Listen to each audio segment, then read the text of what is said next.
যতবার এই রেসিপিটি তৈরি করেছি সবাই একেবারে হাত চেটেপুটে খেয়ে নিয়েছে। তাতেই বোঝা যায় রেসিপিটি কতটা টেস্টি হয়েছিল। তাই ভাবলাম কেননা এই রেসিপিটি আমার বন্ধুদের সাথে শেয়ার করা যাক। Hello friends, welcome to my channel. আজকের রেসিপিতে থাকছে চিংড়ি মোচার ঘন্ট। অনেকে অনেকভাবে এটি তৈরি করে থাকেন, তবে আমি যেভাবে তৈরি করি সেটা আজকে শেয়ার করব। চলুন দেখে নেওয়া যাক এই রেসিপিটি। এর জন্য আমি নিয়েছি কলার মোচা। মোচাগুলোকে আমি খুব ভালোভাবে ছাড়িয়ে নিয়েছি। ভেতরের শক্ত অংশ আর ফুলের পাপড়ির মতো যেটি থাকে সব বের করে খুব ভালোভাবে ধুয়ে নিয়েছি। আর নিয়েছি আমি কিছু চিংড়ি মাছ। চিংড়ি মাছগুলোকেও আমি খোসা ছাড়িয়ে ভালোভাবে ধুয়ে নিয়েছি। আর নিয়েছি কিছু টুকরো করা ছোট ছোট টুকরো করা আলু।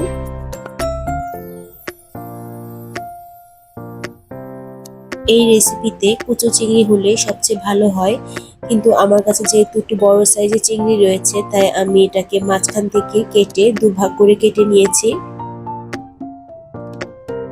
এখন মোচাগুলোকে আমি খুব মিহি করে কুচিয়ে নিয়েছি। এতে করে মোচাগুলো খুব তাড়াতাড়ি সেদ্ধ হয়ে যাবে।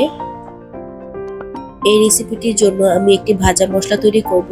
এর জন্য নিয়েছি দুটো শুকনো মরিচ, একটা এলাচ, একটা দারচিনি, কিছু গোটা জিরে, কিছু নিয়েছি গোলমরিচ আর একটা তেজপাতা টুকরো করে কেটে নিয়েছি। এখন শুকনো খোলায় ড্রাই রোস্ট করে আমি এটাকে গুঁড়ো করে নেব। মশলা ভাজার সুন্দর গন্ধ বের হলেই আমরা এটি চুলা থেকে নামিয়ে ঠান্ডা করে ব্লেন্ডারে গুঁড়ো করে নিব। হাফ কাপ পরিমাণ রান্নার তেল গরম করে তাতে লবণ আর হলুদ মাখানো চিংড়ি মাছগুলোকে হালকা করে ভেজে নিব। খুব বেশি সময় ভাজার দরকার নেই, এতে মাছগুলো শক্ত হয়ে যেতে পারে। এখন হালকা ভেজে আমি মাছগুলোকে উঠিয়ে নিচ্ছি। ওই তেলে আমি বাকি রান্নাগুলো করব।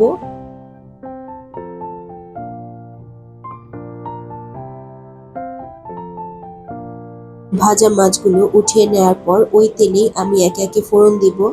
দু টুকরো দারচিনি, তিনটে এলাচ আর তেজপাতা। দিচ্ছি 1 কাপ পরিমাণ পেঁয়াজ কুচি। এই রান্নাতে পেঁয়াজ কুচি কিছুটা বেশি হলে ভালো লাগে। একই সাথে দিয়ে দিচ্ছি টুকরো করে রাখা আলু।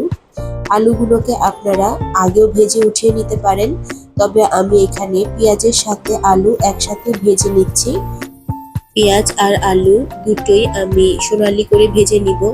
এই সময় চুলোর আঁচটা অবশ্যই মিডিয়ামে রেখে ভাজবেন। হাই ফ্লেমে ভাজলে পেঁয়াজ অনেক তাড়াতাড়ি কালার চলে আসবে, তখন টেস্টটা খুব একটা ভালো লাগবে না। একটু সময় নিয়ে আমি সোনালি করে পেঁয়াজ আর আলুগুলোকে ভেজে নিয়েছি। এখন এতে যোগ করব একে একে রসুন বাটা প্রায় হাফ চা চামচের মতো, আর 1 চা চামচের মতো দিলাম আদা বাটা। আদা আর রসুনের কাঁচা গন্ধ দূর হওয়া পর্যন্ত আমি এটা ভেজে নিব। মশলা কিছুক্ষণ ভাজার পর এখন দিচ্ছি হাফ চা চামচের মতো হলুদের গুঁড়ো, 1 চা চামচের মতো লাল মরিচের গুঁড়ো। সবকিছু খুব ভালোভাবে কিছুক্ষণ ভেজে নেব। আর এখন দিচ্ছি কুচি করে রাখা মোচা। আমি এখানে মোচাটাকে না ভাপিয়েই সরাসরি মশলার মধ্যে কষিয়ে নিব। অনেকে আছেন মোচাটাকে আগে ভাপিয়ে নেন, সেক্ষেত্রে আপনারা ভাপিয়ে নিতে পারেন, কিন্তু আমি এখানে না ভাপিয়েই রান্নাটি করব। মশলার সাথে মোচাটাকে খুব ভালোভাবে আমি কষিয়ে নিচ্ছি। একটু সময় নিয়ে ভালোভাবে কষিয়ে নিতে হবে। এরপর আমি এতে দিব স্বাদ মতো লবণ। মোচার সাথে লবণটাকে খুব ভালোভাবে আমি মিশিয়ে দিচ্ছি। এরপর আমি মিডিয়াম আঁচে প্রায় 10 থেকে 15 মিনিট ঢাকা দিয়ে কষিয়ে নিব।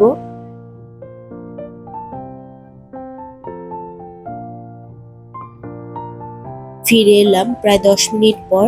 মোচা থেকে বেশ খানিকটা জল বের হয়েছে। আমি আবার খানিকটা নাড়িয়ে চাড়িয়ে দিয়ে আরো মিনিট 5 ঢাকা দিয়ে কষিয়ে নিব। এভাবে ঢেকে ঢেকে কষানোর মাধ্যমেই আমি মোচাটাকে প্রায় 90% এর মধ্যে সেদ্ধ করে নিব।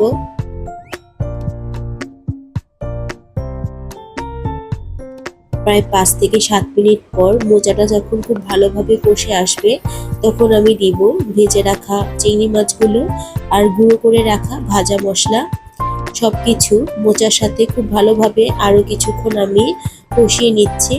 ভিডিওটি ভালো লাগলে অবশ্যই আমার চ্যানেলটিকে সাবস্ক্রাইব করে আমার পাশে থাকবেন আর পাশে থাকা বেল বাটনটিকে অবশ্যই প্রেস করে দিবেন যাতে নতুন ভিডিও আপলোড হওয়ার সাথে সাথে আর নোটিফিকেশন আপনারা পেয়ে যান। লাইক শেয়ার ও কমেন্টস করে আমার চ্যানেলটিকে এগিয়ে নিয়ে যেতে সাহায্য করবেন। এই পর্যায়ে আমি দিচ্ছি কয়েকটা কাঁচা মরিচ আর হাফ কাপ পরিমাণ গরম জল। অবশ্যই এখানে গরম জল দিতে হবে। সবকিছু খুব ভালোভাবে মিশিয়ে আমি ঢাকা দিয়ে আরো কিছুক্ষণ রান্না করে নিব।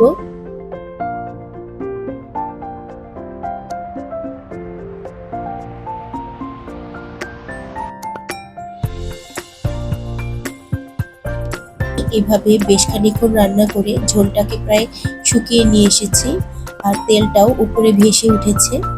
এ পর্যায়ে দিব সামান্য পরিমাণ স্বাদ মতো চিনি। চিনি দিলে এই রান্নাতে টেস্টটা খুব ভালো আসে, তবে এখানে খেয়াল রাখতে হবে যেন ঘন্টটা খুব বেশি ড্রাই হয়ে না যায়। এরকম গায়ে গায়ে মাখা হলেই এটা খেতে বেশি ভালো লাগে। সবশেষে দিচ্ছি 1 চা চামচ ঘি। ঘি দেওয়ার ফলে টেস্টটা আরো দ্বিগুণ বেড়ে যায়। ঘন্টটাকে আর বেশিক্ষণ চুলায় রাখবো না, ভালোভাবে নাড়িয়ে চাড়িয়ে আমি চুলা বন্ধ করে ঢেকে রাখবো প্রায় 10 মিনিটের মতো। মোচার এই রেসিপিটা এতটাই টেস্টি হয় যে ছোট থেকে বড় সবাই এটা খুবই পছন্দ করে খাবে। গরম ভাতের সাথে তো এটা অবশ্যই ভালো লাগবে। এছাড়াও আপনারা রাতে রুটির সাথেও এটাকে সার্ভ করতে পারেন। আমার এই রেসিপিটি ফলো করে অবশ্যই একদিন বাসায় এভাবে ট্রাই করবেন। আমার ধারণা সকলেই খুবই পছন্দ করবে। আজ এই পর্যন্তই, ফিরবো নতুন কোনো ভিডিও নিয়ে। সেই পর্যন্ত সবাই খুব ভালো থাকবেন। ধন্যবাদ।